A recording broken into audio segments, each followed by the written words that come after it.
Today's episode brought to you by mazomedia.ca. Today we talk about press releases, tablets, and your website.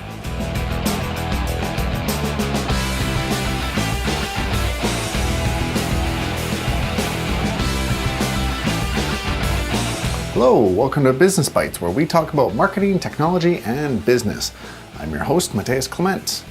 Well, you may notice that tablets seem to be everywhere, and no, you're not going crazy. They are. You have iPads, you have the BlackBerry Playbook, you have the Kindle Fire. The list goes on. Every manufacturer is throwing their hat into the tablet market. And so this question is very timely. Hey, Mateus, I'm not too sure if I need a laptop or a tablet for school. Any advice? That's a very good question because tablets and laptops are very different devices. Here in my hands, I have a BlackBerry Playbook. This device is a 7-inch tablet, has a battery life of roughly 6 hours, and it's pretty convenient to carry around to be able to show my portfolio as a video producer and to be able to do some quick notes if something comes to mind. This is a really great tablet because you're able to carry it around on an inside pocket, or you're able to take quick notes. You can even carry it around in your purse if you want. It's pretty useful, but it does have its limitations. If you are a power user, by power user I mean someone who edits photos or videos a lot, tablets aren't going to quite do it. iPad does a pretty good job of using iPhoto and iMovie to be able to do that, but still the power isn't quite there. But tablets do carry an advantage over several areas of a laptop. That being weight. If you're lugging around your laptop all the time, you're probably giving yourself back problems. Between the laptop and the charger, you're carrying around 5 to 7 pounds all the time, along with whatever you're carrying around.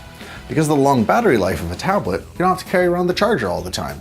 Quite often these chargers also are able to plug into your lighter socket in your car, and you can charge it on the go. So, which tablet do you select? Well, that's going to be up to you. While the BlackBerry Playbook is very nice because of its small size, it's very difficult to type with two hands, but if you're just going to be typing with two hands and making some quick notes, it's alright. But larger tablets that are about 10 inches in diameter, such as the iPad, go a long way to be able to type with both your hands. And I bet you're wondering, well, I don't really like typing on a flat surface. I like a real keyboard.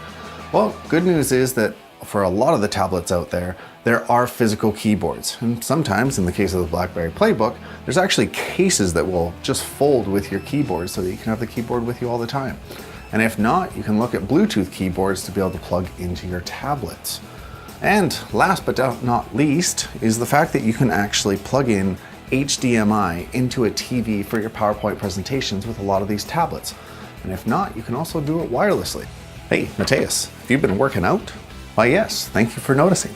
Mr. Clement, what is a press release and when should I use it? A press release is a document that you send out to media outlets whenever something new or exciting is happening with your business or organization.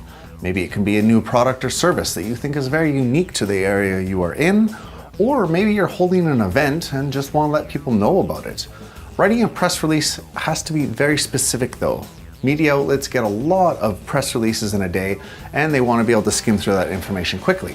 I've included a template down below in the description to help you with any press releases that you may have.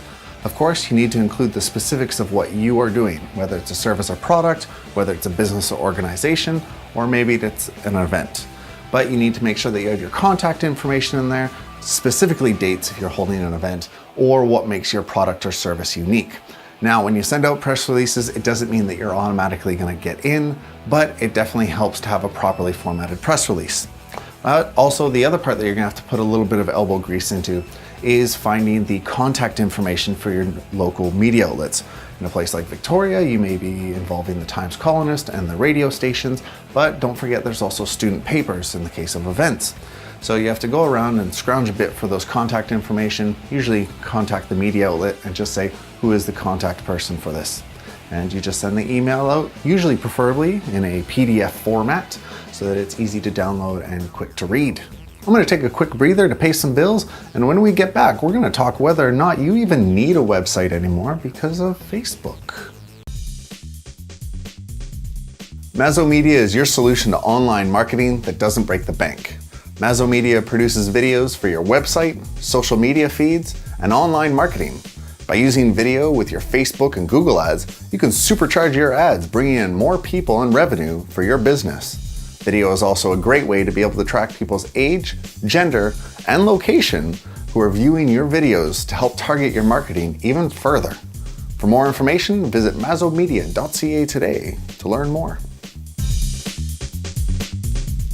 A couple of years ago, the craze started about Facebook and social media solving all the problems of business advertising woes.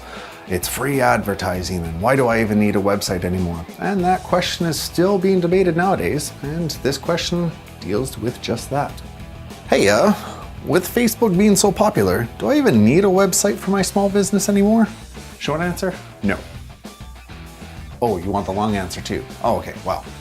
Facebook is easy to use and easy to lay out. You can post your Facebook status and your photos about your product or service you have. But the challenge is that with Facebook's new timeline, it really spreads things out. And if a customer is looking for something, Facebook doesn't quite give the professional feel of a business as a website does. But another factor is that while Facebook is great, you should also have your website, because Google will put you higher on its search ratings the more places that you are. And that can be your website, your Facebook, but also your Twitter, your YouTube, your Yelp, Google+, any blogs that you're doing, the list goes on. The more places that you're on the web, the better chance someone has to find your business or service. But we also need to remember that Facebook is always changing things, and that can make it very difficult. They have recently changed the way that your fans are addressed. You used to be able to have it where you had 3,000 fans and you were able to message all of them whenever you wanted. And then they changed that, and that really messed up the model. Now it's estimated that when you put a post up, only 10% of the people will actually see what you posted. So that makes things very inefficient. Whereas using a website, you have much more control over it. It's going to change when you want it to change. And also the advantage of your website is that you can post your photos and videos on there very easily using plugins. And lastly, you can also help assemble an email contact list if people want to learn more about when something new is coming out. Well, that's it for today's show. Don't forget to subscribe to the YouTube channel down here. Yes, YouTube recently changed that. I've been pointing up here, but it is actually down here. Thank you very much for subscribing. You can also follow me on Twitter here. And you can ask any questions through Twitter, YouTube, or you can send me an email at mateusclement@gmail.com. Please feel free to send me any questions you have about technology, business, or marketing, and I'll answer them here on the video. I'll see you next week, and Merry Christmas.